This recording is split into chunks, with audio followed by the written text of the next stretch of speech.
ಕಟೀಲು ಶ್ರೀ ದುರ್ಗಾ ಪರಮೇಶ್ವರಿ ಅಮ್ಮನವರ ಬಗ್ಗೆ ಕೆಲವು ದಿನಗಳ ಹಿಂದೆ ಅಶ್ಲೀಲ ಪದಗಳಿಂದ ಅವಹೇಳನ ಮಾಡಿದ್ದ ವ್ಯಕ್ತಿಯೋರ್ವ ಕಟೀಲು ಕ್ಷೇತ್ರಕ್ಕೆ ಬಂದು ತಪ್ಪೊಪ್ಪಿಕೊಂಡ ಘಟನೆ ನಡೆದಿದೆ. ಆಲ್ಬರ್ಟ್ ಫೆರ್ನಾಂಡಿಸ್ ಎಂಬಾತ ಕಟೀಲು ಶ್ರೀ ದುರ್ಗಾ ಪರಮೇಶ್ವರಿ ಅಮ್ಮನವರ ಬಗ್ಗೆ ಅಶ್ಲೀಲ ಪದ ಬಳಸಿ ಹೇಳಿಕೆಯನ್ನು ನೀಡಿದ್ದ. ಮೂಲತಃ ಬಜ್ಪೆ ನಿವಾಸಿಯಾದ ಈತ ಪ್ರಸ್ತುತ ಮುಂಬೈನಲ್ಲಿ ಕೆಲಸವನ್ನ ಮಾಡ್ತಿದ್ದಾನೆ.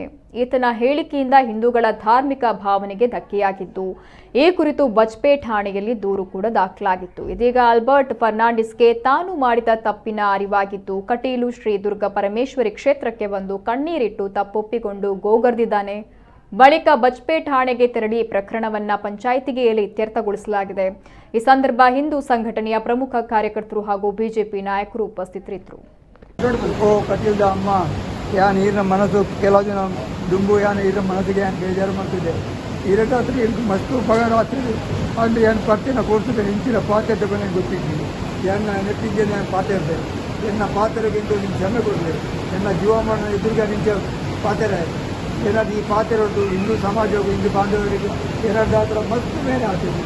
ಅದೊಂದು ಪ್ರಪಂಚ ಈರಿನ ಈ ಸನ್ನಿಧಿಗೆ ದೂರ ಬೈದೆ ಎಂಟು ಈರಿನ ಕ್ಷಮೆ ಕೊಡು, ಎಂಟು ಕ್ಷಮೆ ಕೊಡಲಿ, ಎಂಟು ಕ್ಷಮೆ ಕೊಡಲಿ.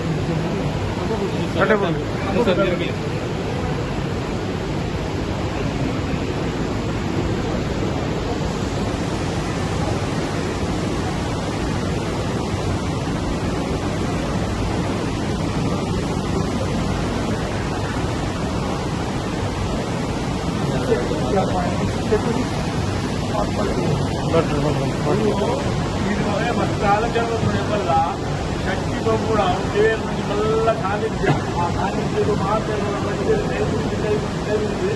ಅವರು ಅದರಲ್ಲಿರುವ ಅವನು ಅಲ್ಲಿಂದ ಕೂತು ಸಮಯಕ್ಕೆಲ್ಲ ಕೈಬಾರ್ದು ಜನರಿಗೆ ದೇವರ ಏನೆಲ್ಲ ಗೊತ್ತು ಕೆಟ್ಟದಾಟ ಮದುವೆಗೆ ಬೇಟೆ ನಾಲ್ಕು ಹಿರಿಯ ಮಠ ಈ ಧಾರ್ಮಿಕ ಚಿಂತನೆಯ ಮಠ ನಮ್ಮನ್ನು ನಲವತ್ತು ಇಂದಿನ ಬಗ್ಗೆ ನಾವು ಬದುಕಿನ ದೇವರಿರ್ತಾರೆ.